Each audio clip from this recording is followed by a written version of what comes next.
La alimentación en la tercera edad. El aumento de la esperanza de vida está provocando un envejecimiento en nuestra población. Concretamente en España, en menos de 30 años se ha duplicado el número de personas que son mayores de 65 años. La esperanza de vida ha aumentado considerablemente y se prevé que ese porcentaje llegue hasta un 30% en el año 2050.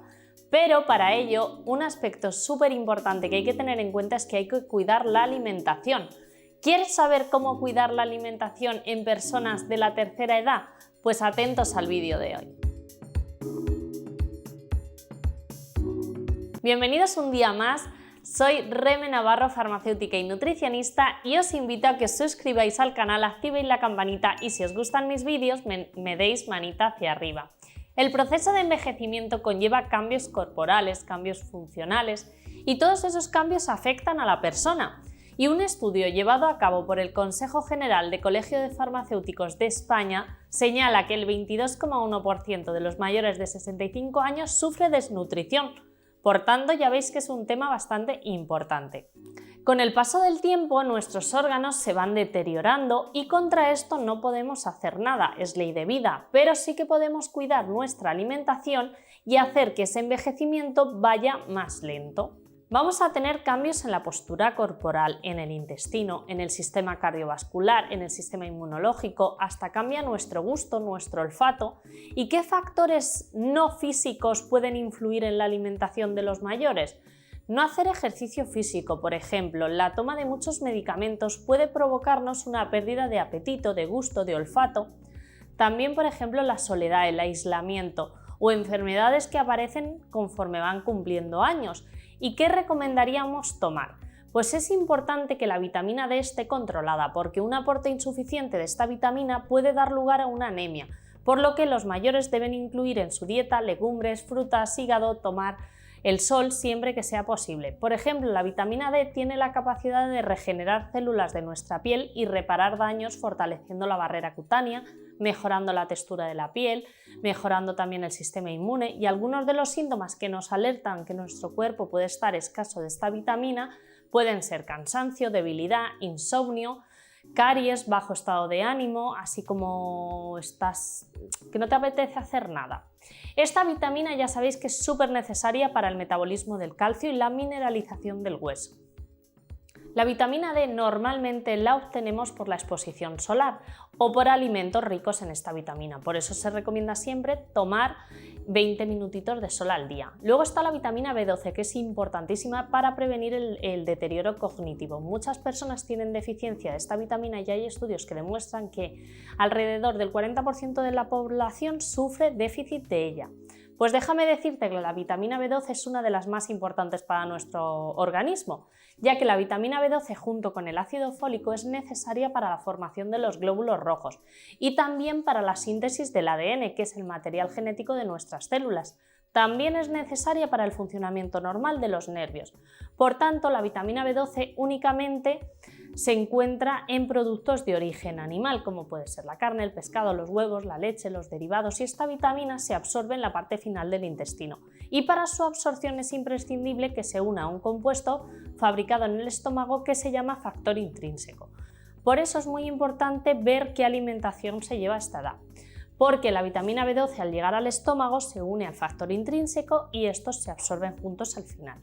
Como farmacéutica, algunos de mis consejos serían, por ejemplo, en primer lugar, que consumas alimentos que sean ricos en vitamina B12, como puede ser el hígado, el salmón, el atún, el cordero, las carnes en general, y los productos lácteos crudos como el queso, el yogur, la leche también, por ejemplo, son buenas fuentes de vitamina B12. En segundo lugar, tomar alimentos probióticos para mejorar los niveles de vitamina B12. También tenemos el calcio y el fósforo, que son unos minerales esenciales para nuestros huesos, por lo que los mayores con más alto riesgo de osteoporosis deben ingerirlos en abundancia. Se encuentran en lácteos, boquerón, frutos secos. Y el zinc. El zinc nos ayuda a regular nuestro sistema inmune, está presente en carne, pescado, marisco, huevos. El zinc también es necesario para los sentidos del olfato y el gusto.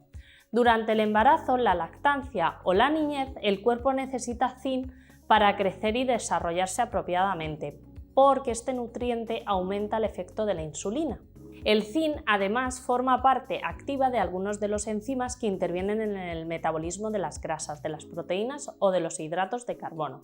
Este mineral también se encuentra en la producción de hormonas como puede ser la testosterona, contribuye a mantener la salud de nuestra piel, el pelo, las uñas y su aporte es súper necesario para fortalecer las defensas del sistema inmunitario.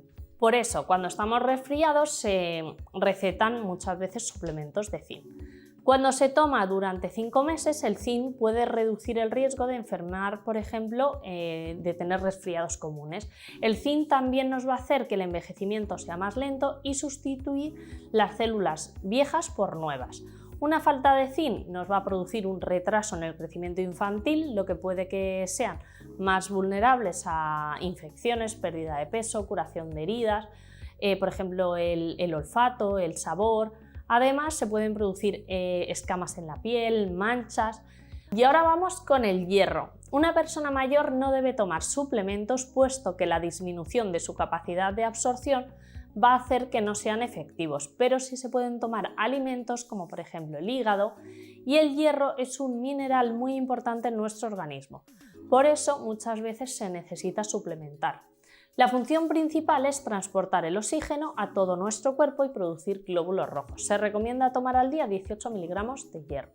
Si no lo conseguimos por la alimentación, pues ya sabemos que lo podemos tomar por suplementos, porque no tener hierro nos causa anemia o fatiga. Aunque aquí no influiría, por ejemplo, cuando estás con la menstruación, normalmente se recetan suplementos de hierro. La fibra en estas edades suele haber estreñimiento, por tanto se necesitan ingerir alimentos que sean ricos en fibra como pan integral, fruta y todas esas cosas. El potasio es un mineral súper necesario para mantener el control de la tensión arterial, y uno de los problemas más habituales es consumir en exceso sodio frente al potasio. Para disminuir la hipertensión disminuye el consumo de sal y aumenta el potasio, que lo encontramos en frutas, en verduras. Importante, los hidratos de carbono deben de suponer el 60% de nuestro aporte energético diario y estar compuestos en la mayoría por hidrato de carbono complejo, que pueden ser arroz, fideos, pasta, patata, cereales integrales, pan. Hay que evitar los dulces. Ahora bien, en los casos en los que las personas tienen dificultad para masticar o tragar, pues se aconseja que demos una dieta blanda, de texturas ligeritas, y recordar que a partir de los 65 llevar una dieta saludable y tener todas estas recomendaciones pues es muy importante. Tienes que comer de todo, tienes que comer 5 veces al día, seguir una dieta mediterránea, no abusar de la sal, cocinar mejor pues a la plancha, al vapor, en vez de fritos. Tienes que huir de los ultraprocesados, de las grasas innecesarias, reducir el consumo de sal, de alcohol, beber muchísimo agua, no fumar, que ya os lo digo, y cómo no, mantenerse activo, caminar, pasear, hacer pilates, ir a las tiendas, tienes que moverte, tienes que tener energía para que nuestros huesos y nuestros músculos no se vayan atrofiando. Si tú quieres, tú puedes. Bueno, estas han sido mis recomendaciones. Ya sabéis qué tienes que hacer, qué tienes que comer para que llegues a la tercera edad sano y fuerte, o si estás en ella, estés lo más sano y fuerte posible, porque la esperanza de vida está aumentando y tenemos que mejorar también el estilo de vida para estar mejor. Espero que os haya gustado muchísimo el vídeo, que me deis una manita hacia arriba y que me sigáis por redes sociales. Nos vemos el próximo día. Chao.